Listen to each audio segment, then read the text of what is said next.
Sports ওয়ার্ল্ডে সবাইকে স্বাগত জানাচ্ছি। শুরুতেই জানাবো শিরোনাম। তামিমদের হারিয়ে প্রেসিডেন্টস কাপ ফাইনালের আশা ধরে রাখলো মাহমুদুল্লাহ একাদশ। কাল শেষ ম্যাচে নির্ধারিত হবে কোন দুই দল খেলবে ফাইনাল। ঢাকায় প্রথমবার হতে যাচ্ছে আন্তর্জাতিক ম্যারাথন। 100 কোটি টাকার আসরে দেখা যেতে পারে উসাইন বোল্ট, মোহাম্মদ ফরার মতো বিশ্বখ্যাত কোনো অ্যাথলেটকে। স্বায়ত্তশাসিত প্রতিষ্ঠানে আবারও চাকরি দেয়া হবে সফল ক্রীড়াবিদদের। প্রধানমন্ত্রীর নির্দেশনা বাস্তবায়নে কাজ শুরু করেছে ক্রীড়া মন্ত্রণালয়। একনেকের বৈঠকে আমি মাননীয় প্রধানমন্ত্রীকে এই বিষয়টি বলেছিলাম যে উনি সাথে সাথেই আমাদের বাণিজ্য মন্ত্রীকে নির্দেশ দিলেন যে তুমি এই বিষয়টাকে দেখো।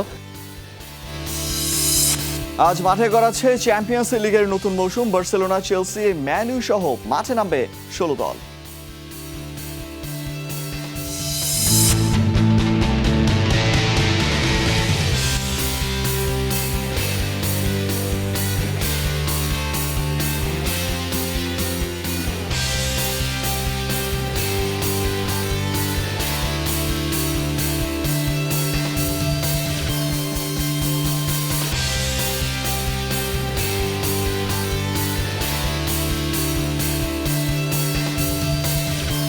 দর্শক এতক্ষণ শিরোনাম দেখছিলেন, এবার বিস্তারিত খবরে চলে যাচ্ছি। শুরুতেই জানাবো প্রেসিডেন্টস কাপের খবর। তামিম একাদশকে 4 উইকেটে হারিয়ে টুর্নামেন্টে টিকে থাকলো মাহমুদুল্লাহ একাদশ।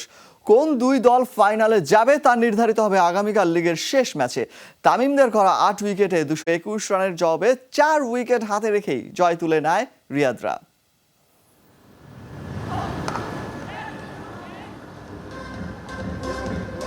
উইকেটে রুবেল হোসেনের নাচ হওয়ারই কথা।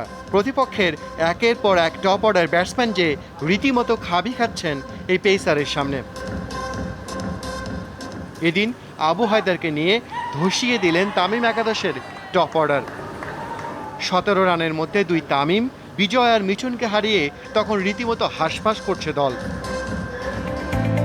যদিও ইয়াসির রাব্বি ও মাহিদুল ইসলাম অঙ্কন উইকেটে এসে প্রমাণ করেছেন রুবেল যদি বারুদ হন তবে তাতে আগুন লাগিয়েছেন স্বয়ং ব্যাটসম্যানরা। 111 রানের জুটিতে দুইজনই দেখা পান হাফ সেঞ্চুরির। 65 রান রাব্বির আর অঙ্কনের 57। ধ্বংসস্তূপ থেকে উঠে দাঁড়ানো দলটা শেষটা রাঙান মোসাদ্দেক হোসেন সৈকত আর সাইফুদ্দিন। সৈকতের 40, সাথে সাইফুদ্দিনের ঝড়ো 38-এ 221 রানের চ্যালেঞ্জিং সংগ্রহ তামিম একাদশের। মাহমুদুল্লাহ দলের টপ অর্ডার বেরিয়েছে তামিমদের ফটোকপি হয়ে। জিততেই হবে এমন সমীকরণের ম্যাচেও নাইম শেখ, লিটন দাসদের ডাগ আউটটাই পছন্দ। তবে ইমরুল কায়েসকে নিয়ে 84 রানের প্রতিরোধের জুটি মাহমুদুল হাসানের। সুযোগ পেয়েও নায়ক অবশ্য হতে পারেননি ইমরুল, 49-এ কাটা পড়ে। হাফ সেঞ্চুরি করে 58 রানে মাহমুদুল যখন ফিরলেন তখন জয় থেকে মাত্র 74 রান দূরে দল। বাকি কাজটা ঠান্ডা মাথায় সোহানকে নিয়ে সারেন অধিনায়ক মাহমুদুল্লাহ রিয়াদ 67 রান করে। এই জয়ে সব রোমাঞ্চ জমা থাকলো লিগের শেষ ম্যাচে। বুধবার নাজমুলদের বিপক্ষে জিততেই হবে তামিমদের। এরপর তাকিয়ে থাকতে হবে 3 দলের রান রেটের দিকে। যমুনা স্পোর্টস, ঢাকা। দীর্ঘ বিরতির পর ফিরে নতুন বলের চ্যালেঞ্জ নিতে না পারায় লো স্কোরিং ম্যাচ হচ্ছে মিরপুরে, যেখানে বড় সমস্যা ব্যাটসম্যানদের হ্যান্ড অ্যান্ড আই কোঅর্ডিনেশন বলে মনে করেন সাবেক অধিনায়ক খালেদ মাহমুদ সুজন। তবে উইকেটে বোলারদের সহায়ক হলেও আনপ্লেয়েবল নয় বলে দাবি সাবেক এই অধিনায়কের। ভরসা রাখছেন পরীক্ষিতদের ওপর।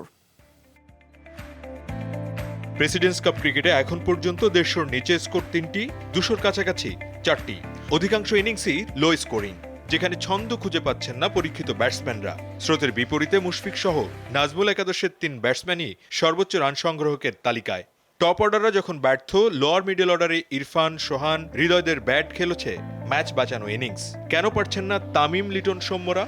7-8 মাস ক্রিকেটে না থাকলে যেটা হয় যায় হ্যান্ড আই কোঅর্ডিনেশন একটা প্রবলেম থাকেই। যারা রান করছে না বা আমরা সংশয় আছি, যারা ক্লাস প্লেয়ার্স, কিন্তু আমরা টপ অর্ডার থেকে ওইভাবে কাউকে দেখিনি যে একটা বড় ইনিংস খেলা বা 100 করা হয়নি। বাট আমরা এখনও মানে ফিঙ্গার ক্রস যে আমরা জানি যে এই টুর্নামেন্টে কেউ না কেউ টপ অর্ডার থেকে রান আসবে।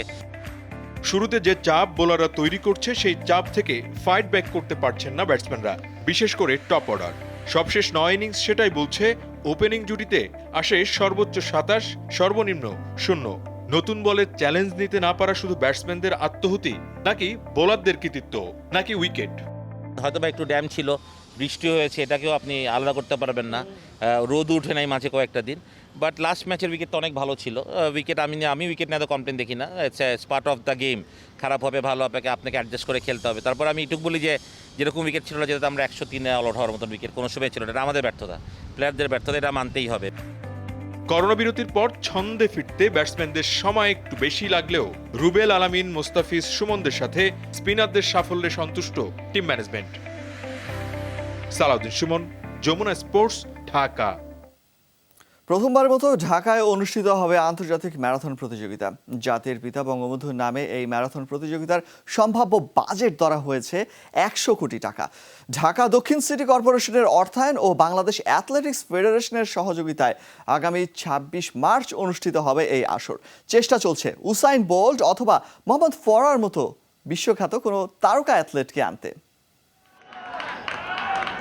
করোনায় স্থগিত হয়ে গেছে বঙ্গবন্ধু সাফ অ্যাথলেটিক্স চ্যাম্পিয়নশিপ, তবে এবার তার চেয়ে বড় আয়োজন থাকছে অ্যাথলেটিক্সে। আগামী 26 মার্চ ঢাকায় অনুষ্ঠিত হবে বঙ্গবন্ধু আন্তর্জাতিক ম্যারাথন প্রতিযোগিতা। দেশি বিদেশি প্রায় 50,000 অ্যাথলেট অংশ নেবে এই প্রতিযোগিতায়। বিশাল অঙ্কের প্রাইজ মানি সহ পুরো আয়োজনের বাজেট ধরা হয়েছে প্রায় 100 কোটি টাকা। ঢাকা দক্ষিণ সিটি কর্পোরেশনের অর্থায়ন ও উদ্যোগে সার্বিক সহযোগিতায় থাকবে বাংলাদেশ অ্যাথলেটিক্স ফেডারেশন। বাংলাদেশে এত বড় আসর, এত বড় মাপের কোনো মিট হয়নি। এটা ঢাকা দক্ষিণের বিভিন্ন রাস্তা প্রদক্ষিণ করবে, যেটা ফুল ম্যারাথন, এবং এটা হবে প্রায় 42.195 কিলোমিটার। আয়োজনের জৌলুস বাড়াতে রয়েছে বিশ্বের নামি দামি কোনো তারকা আনার পরিকল্পনা।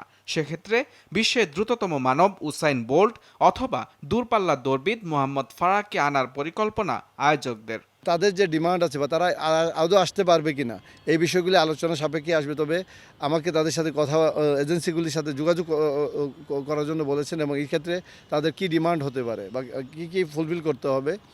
মানে আমরা ওনাকে একটা রাফ বাজেটও ওনাকে বলা হয়েছে, এরকম খরচ যেতে পারে। উনি বলছেন যে সমস্যা নেই, আপনি কথা বলেন। ম্যারাথনের আন্তর্জাতিক স্বীকৃতি পেতে এরই মধ্যে এশিয়ান ও বিশ্ব অ্যামেচার অ্যাথলেটিক ফেডারেশনের কাছে আবেদন করেছে বাংলাদেশ অ্যাথলেটিক্স ফেডারেশন। সম্মতি নিয়েই ওই ডেটটাকে। মুজরাবিন তারেক, যমুনা স্পোর্টস, ঢাকা। ক্রিকেট বিশ্বের অন্যতম ধনী বোর্ড বিসিবি। যদিও এই মুহূর্তে তামিম মুশফিকের কোনো টিম স্পন্সর নেই, শেষ হয়েছে টিভি সত্ত্ব চুক্তিও। তবে এ নিয়ে চিন্তিত নয় ক্রিকেট বোর্ড। করোনার এই সময়ে যথেষ্ট সাড়াও পাচ্ছে বোর্ড। দ্রুতই দেখা মিলবে পৃষ্ঠপোষকদের, বলছেন মিডিয়া কমিটির চেয়ারম্যান জালাল ইউনুস। আর এজন্য ক্রিকেটের প্রতি এদেশের দর্শকদের ভালোবাসা এবং সমর্থনকে বড় সম্পদ বলছেন তিনি। ক্রিকেট শুধু খেলা না, কখনো কখনো খেলার চাইতেও বেশি কিছু। 22 গজের এই রোমাঞ্চ কখনো কাদায়, কখনো বা হাসায়। লাল সবুজের এই দেশে তাই তো বুকের অক্সিজেন যেন সাকিব মাশরাফিদের ব্যাট বল। সাথে পেয়েছি 16 কোটি মানুষ। এই আকাশচুম্বী জনপ্রিয়তায় দেশের সবচেয়ে বড় ব্র্যান্ডে পরিণত করেছে ক্রিকেটকে। তাই তো দেশের নামি দামি সব প্রতিষ্ঠান অপেক্ষায় থাকে ক্রিকেটে বিজ্ঞাপন দিতে। মডেল হিসেবেও কারাকারি চলে সাকিব তামিমদের নিয়ে, কিন্তু হার মানেনি কখনো। কিন্তু করোনার এই সময়ে কঠিন বাস্তবতায় যেমন পড়েছে ক্রিকেট বিশ্ব, ব্যতিক্রম নয় বাংলাদেশ ক্রিকেট বোর্ড বিসিবিও। অনূর্ধ্ব 19 বিশ্বকাপ জিতে এসেও তাই তো ক্রিকেটারদের জার্সিতে নেই স্পন্সরের নাম, কেননা টিম স্পন্সরের চুক্তি যে শেষ হয়ে গেছে বছরের শুরুতেই। আয়ের সবচেয়ে বড় অংশ আসা সম্প্রচার চুক্তি বা টিভি সত্ত্বের চুক্তিও শেষ। তবে এই কঠিন সময়েও বিসিবির সবচেয়ে ভরসার জায়গা সেই কোটি দর্শক আর ক্রিকেটের জনপ্রিয়তা। ক্রিকেট ইজ এ প্যাশন বাংলাদেশে। এখনও ক্রিকেট ক্রেজ আছে, অনেক ফ্যান। তারা প্রায় আমরা দেখছি যে আমরা কবে খেলা শুরু হবে, ডোমেস্টিক বলেন বা ইন্টারন্যাশনাল বলেন, সবাই তাকিয়ে আছে। Since it is cricket is a totally Bangladesh fan base, passion আমাদের জন্য, এই জন্য একটা অ্যাডভান্টেজ আছে আমাদের। নতুন জার্সিতে দেখা গেছে তামিম মুশফিকদের অনুশীলন, তবে সেই জার্সিতে ছিল না কোনো স্পন্সরের নাম। সবশেষ বিসিবির সাথে চুক্তি ছিল ইউনিলিভারের, সেই সাথে শেষ হয়ে গেছে বিসিবির টেলিভিশন সত্ত্বের চুক্তিও। তবে দুই ক্ষেত্রেই বড় ধরনের বিনিয়োগের আশা করছে বিসিবি।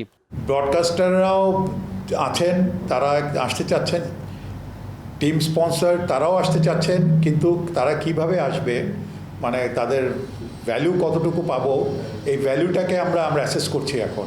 সেই জন্য বলছি যে একটা মার্কেট যদি বেটার হয় তখন সেই জন্য আমরা সেই অবস্থাতেই আমরা আসলে টেন্ডার করতে চাচ্ছি।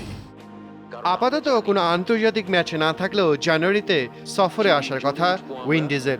সেই হোম সিরিজেই নতুন টিম স্পন্সরের সাথে হয়তো দেখা মিলবে টিভি শর্তের নতুন নাম। সাথে পড়ি তাহলে অমিত, যমুনা স্পোর্টস, ঢাকা।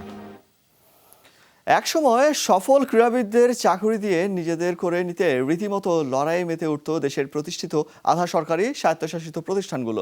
কালের পরিক্রমায় তা এখন লুপ্তপ্রায়, যার নেতিবাচক প্রভাব ক্রীড়াঙ্গনে তারকা ক্রীড়াবিদদের মাঝে, যা কিনা দৃষ্টি এড়ায়নি ক্রীড়াপ্রেমী প্রধানমন্ত্রী শেখ হাসিনার। একসময় সফল ক্রীড়াবিদদের জন্য নিশ্চিত ছিল প্রতিষ্ঠিত প্রতিষ্ঠানে চাকরির সুযোগ। সুন্দর ভবিষ্যতের কারণে অ্যাথলেটদের যোগাত প্রেরণা করত উদ্বুদ্ধ, কিন্তু ক্রমে কমে আসছে সেসব সুযোগ। ক্রীড়াবিদদের ওপর থেকে মুখ ফিরিয়ে নিতে শুরু করেছে ব্যাংক, বিমান, BJMC, railway, fire service, PWD সহ অনেক প্রতিষ্ঠান, যার সরাসরি প্রভাব ক্রীড়াঙ্গনে, সেই সাথে অ্যাথলেটদের পারফরমেন্সে ধস। এ নিয়ে প্রধানমন্ত্রীর নির্দেশে আবারও উদ্যোগী যুব ও ক্রীড়া মন্ত্রণালয়। বিভিন্ন সরকারি ও বেসরকারি প্রতিষ্ঠানে অ্যাথলেটদের চাকরি নিশ্চিত করতে এরই মধ্যে বাণিজ্য মন্ত্রীর সঙ্গে সভা করেছেন ক্রীড়া প্রতিমন্ত্রী জাহিদ আহসান রাসেল। একনেকের বৈঠকে আমি মাননীয় প্রধানমন্ত্রীকে এই বিষয়টি বলেছিলাম যে একসময় বিভিন্ন সংস্থাগুলোতে, বিভিন্ন সরকারি বেসরকারি প্রতিষ্ঠানগুলোতে তাদেরকে খেলোয়াড় কোটা হিসাবে চাকরির ব্যবস্থা করা হতো, কিন্তু এই বিষয়টি এখন একেবারে হচ্ছে না বলতে গেলে। তো এই বিষয়টিকে আবার চালু করা যায় কিনা, তাহলে খেলোয়াড়রা আরও বেশি উৎসাহিত হতো। তো উনি সাথে সাথেই আমাদের বাণিজ্য মন্ত্রীকে নির্দেশ দিলেন যে তুমি এই বিষয়টাকে দেখো। পর্যায়ক্রমে অন্যান্য মন্ত্রণালয়ের সঙ্গেও সভা করার পরিকল্পনা যুব ও ক্রীড়া প্রতিমন্ত্রীর। কিন্তু আমি একটা আন্তঃমন্ত্রণালয় বৈঠক ডাকার আহ্বান ওনাকে অনুরোধ করেছি এবং উনি বলেছেন খুব শীঘ্রই এই বিষয়ে একটা আন্তঃমন্ত্রণালয় বৈঠক ডাকবেন। আমরা যদি কিছু মানুষকেও, কিছু খেলোয়াড়দেরকেও এই বিষয়ে চাকরির সুযোগ তৈরি করে দিতে পারি, তাহলে আমি মনে করি এটা আমাদের জন্য, স্পোর্টস অঙ্গনের জন্য অনেক বড় একটা বিষয় হবে। সরকারের এমন উদ্যোগে আশার আলো দেখছেন সাবেক অ্যাথলেট ও সংগঠকরা। আগে তাদের নিজস্ব একটা সংস্থান হওয়া দরকার। সংস্থান না হলে কেউ নিজের খেয়ে এখন এই পরের বনের মোস্তারাতে যাবে না। ভালো একটা চাকরি দিলে তারা গ্রামগঞ্জ থেকে অনেক অনেক খেলোয়াড় এসে দেশের জন্য সুনাম অর্জন করতে পারবেন। ক্রীড়া প্রতিমন্ত্রীর এমন সিদ্ধান্তকে স্বাগত জানিয়েছেন ক্রীড়া সংশ্লিষ্ট সবাই। মুজরাবিন তারেক, যমুনা স্পোর্টস, ঢাকা। জেনিত আর ক্লাব ব্রুগের ম্যাচ দিয়ে আজ মাঠে গড়াচ্ছে এবারের চ্যাম্পিয়ন্স লিগ। প্রথম দিনে মাঠে নামবে 16 দল, যেখানে মূল আকর্ষণ প্যারিস সেন্ট জার্মেই ও ম্যানচেস্টার ইউনাইটেডের ম্যাচের দিকে। এছাড়াও মাঠে নামবে 3 জায়ান্ট, ইউভেন্টাস, বার্সেলোনা ও চেলসি।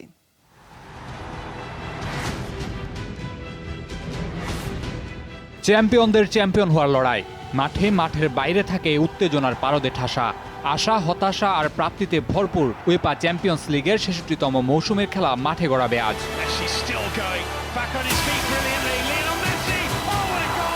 খেলা মাঠে গড়ানোর আগেই অবশ্য মেসি রোনালদোকে নিয়ে মন্তব্য করে আগুনে ঘি ঢেলেছেন ডাইনামো কিয়েভ বস। অন্যদের সহযোগিতা লাগে রোনালদোর, আর একাই সব করতে পারেন মেসি। 18 বছর পর ইউভেন্টাসের বিপক্ষে মাঠে নামার কয়েক ঘন্টা আগে এমন মন্তব্য কিয়েভ ম্যানেজারের। করোনা আক্রান্ত রোনালদো অবশ্য এই ম্যাচে মাঠে নামতে পারছেন না। দিনের বিগ ম্যাচে মুখোমুখি হবে প্যারিস সেন্ট জার্মেই ও ম্যানচেস্টার ইউনাইটেড। এই ম্যাচ দিয়েই রেড ডেভিলদের জার্সিতে অভিষেক হতে পারে কাভানির। এদিকে এক ম্যাচ বিরতির পর আবারও ফিরছেন নেইমার। সবশেষ মৌসুমে বায়ার্ন মিউনিখের কাছে ধরাশয়ী হওয়া বার্সেলোনা নামবে নতুন লক্ষ্যে। প্রতিপক্ষ হাঙ্গেরিয়ান চ্যাম্পিয়ন ফেরেঙ্ক ভারুসি। এদিকে স্ট্যামফোর্ড ব্রিজে ইউরোপা লিগ চ্যাম্পিয়ন সেভিয়াকে আতিথ্য দেবে চেলসি। প্রথমবারের মতো চ্যাম্পিয়ন্স লিগে মুখোমুখি হতে যাচ্ছে দু দল। এছাড়াও বরুসিয়া ডর্টমুন্ডের বিপক্ষে মাঠে নামবে লাৎসিও। মামুনুর রশিদ, যমুনা স্পোর্টস। দর্শক, এই ছিল স্পোর্টস ওয়ার্ল্ডে। আমাদের সাথে এতক্ষণ থাকার জন্য আপনাদের সবাইকে ধন্যবাদ।